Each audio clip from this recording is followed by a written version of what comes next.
苦楚之战第5章，新祸接踵至。林浩恩经2个多月逃难苦楚，想到启示录地狱之象并非虚幻。滇缅公路刚修好通车，滇缅公路使很多筑路者丧生，使很多人发财。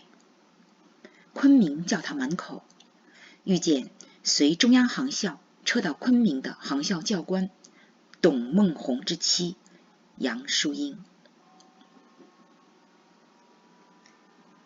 民国27年，也就是1938年10月初，林浩恩随第3批员工撤退路线，经过2个多月，挤火车转汽车，走走停停，躲避轰炸，等待路轨修复的逃难苦楚，目睹沿途映入眼帘的断壁残垣，饿殍倒地。他想到启示录中描述的地狱之象并非虚幻，人间不正在上演吗？从杭州挨轰炸，一路挨到武汉，使他意识到人命如虫。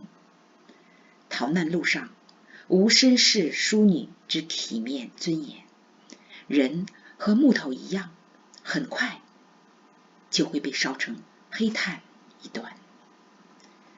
他们到达昆明那天，滇缅公路刚修好通车，火车站可见庆祝通车标语。然而一走出昆明火车站，浩恩就听到在武汉听惯的空袭警报。车站外卖饼的老人对买饼的浩恩说：“你刚来昆明，还不知道吧？像这样连续短鸣的警报是说日军飞机快到昆明了，长鸣10分钟以上是说又飞走了。快跟我跑到附近防空洞吧。”浩恩付了钱，拿了饼，一边向老人道谢，一边让同事都跟着这位老人跑进防空洞里。从武汉来昆明的人有了跑警报的经验，对警报声已不太紧张。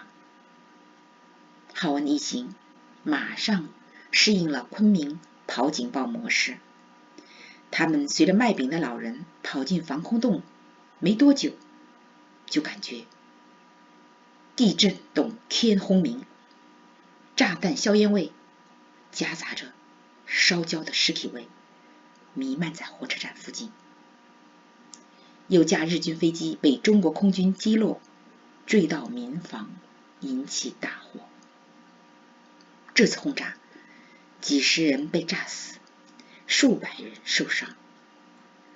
此次日军9架96式陆上攻击机组成的轰炸机编队是冲着滇越铁路来的，目标昆明火车站。浩恩乘坐的列车如果晚进站一会儿，正好就会被日军的轰炸机击中。这次轰炸使浩恩看到昆明并未远离战争。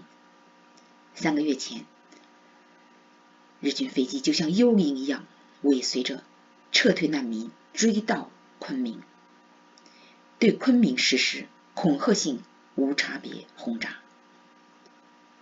当时昆明尚未驻扎中国空军战斗机编队，从杭州笕桥撤退来昆明，改名空军军官学校的原中央航校学员和教官驾教练机迎敌。正如徐永道预言的那样，航校教官并学员在昆明实践了身体、飞机、炸弹与敌人共存亡之校训。他们的残骸被葬在昆明郊外中国飞行员墓地。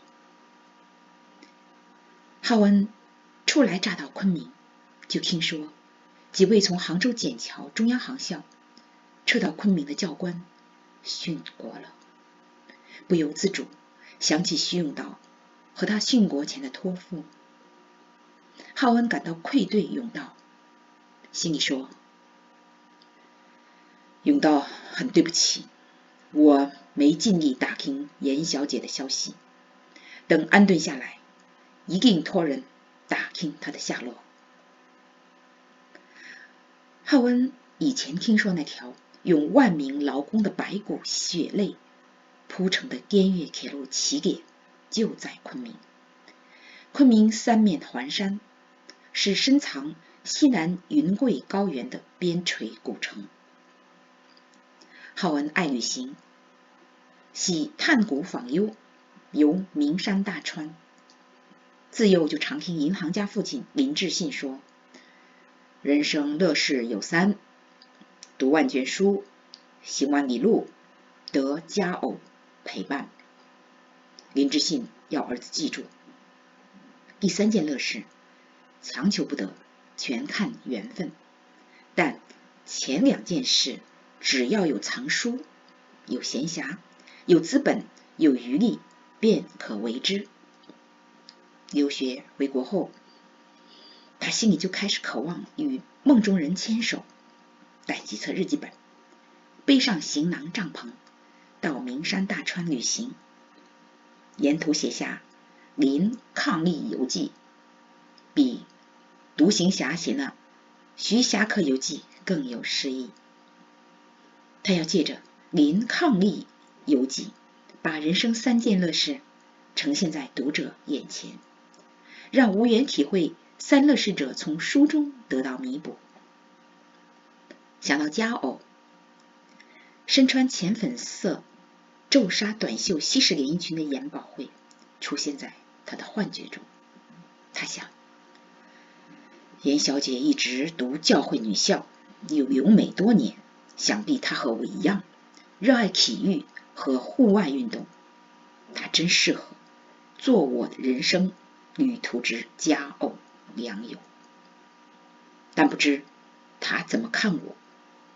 上次托人带到杭州转交她的信，到至今也没下文，不知她是否已嫁人。应该不会，她和永道感情深厚，不会这么快就会爱上别人。希望她还是单身。林浩文心里想着宝慧，开始为她祷告，希望能得到她的下落。到昆明是浩恩多年前就筹划过的旅行，没想到初次到昆明的机会竟是打到中国的日本鬼子给的。他此行来昆明，非为游山玩水，实属无奈之逃难。就对自己说：既来之，则安之。人生不就是终点确定，但路途变幻莫测的旅行吗？中央飞机制造厂从武汉迁来的这批人，要等专车接，分批去雷云。郝文自告奋勇，最后一批离开昆明，想趁机游览向往已久的昆明古圣。有2000多年历史的云南省会昆明，过去静谧逍遥于红尘闹市外。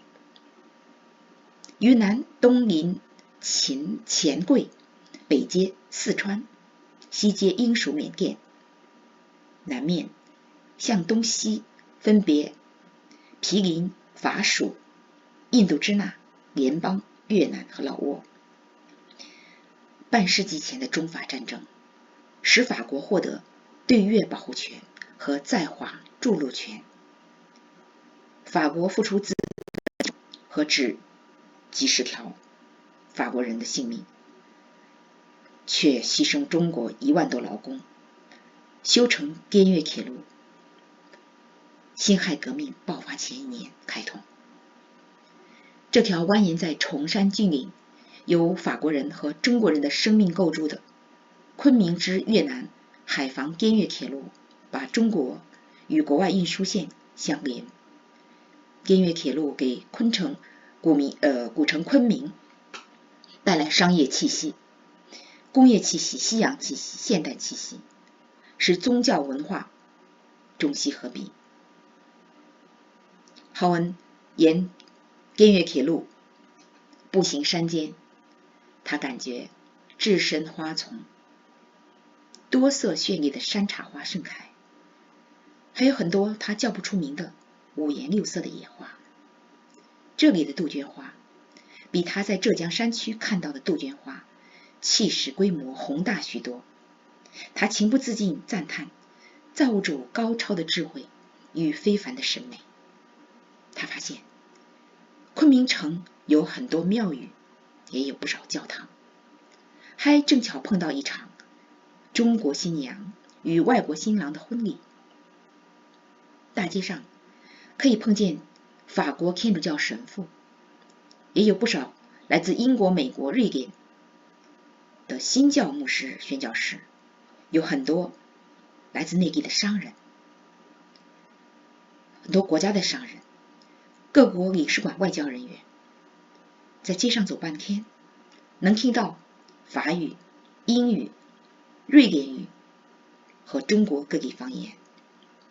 他看到昆明城里云集各阶层逃避日军进犯的难民，他意识到自己在别人眼里也是难民。他发现战争使万事云谲波诡，尤其个人境遇，他知道有人因战争而赤贫，有人因战争而暴富。来昆明后，他听到修缅甸公路的悲凄故事。今年初动工修建，8月31日修通的滇缅铁路是征调25万云南各年龄段民工，包括妇女、儿童、老人，以人力开山凿路，只用美国人以机械工程预算工期的1/10时间修通，代价则是牺牲数目难以统计的云南人的生命，并1万多伤残筑路者健全不在人生。滇缅公路修通使很多筑路者丧生，却为另一些人提供发财的机会。这些因把握滇缅公路运输商机而发了大财。去年日军占领中国长江沿岸大批地区后，因战争而沦落为难民的官员、商人、专家、教师、学生、工厂主、银行家、成年人、小孩子，与资金设备家当一起，随撤退工厂、机关学校一起涌入昆明，使边陲古城霎时间成了战略要地和连接中国与世界的经贸中心。因由长沙迁来的国立北京大学、清华大学、南开大学组成的西南联大，而使昆明成了中国学术科研重地。短期内大规模流入的各省人口，使昆明方言也产生了微妙的变化。战争可以改变一切。浩恩抵达昆明的第3天是礼拜天，他如素常一样早起晨祷，在武城路小餐馆吃完早点，他去不远处的3一圣堂礼拜，意外在教堂门口遇见从杭州笕桥随中央航校撤到昆明的航校教官董梦红之妻杨淑英。更意外的是，他从杨淑英知道了研报会的下落。今天就到这里了，多谢各位收听、收看、订阅。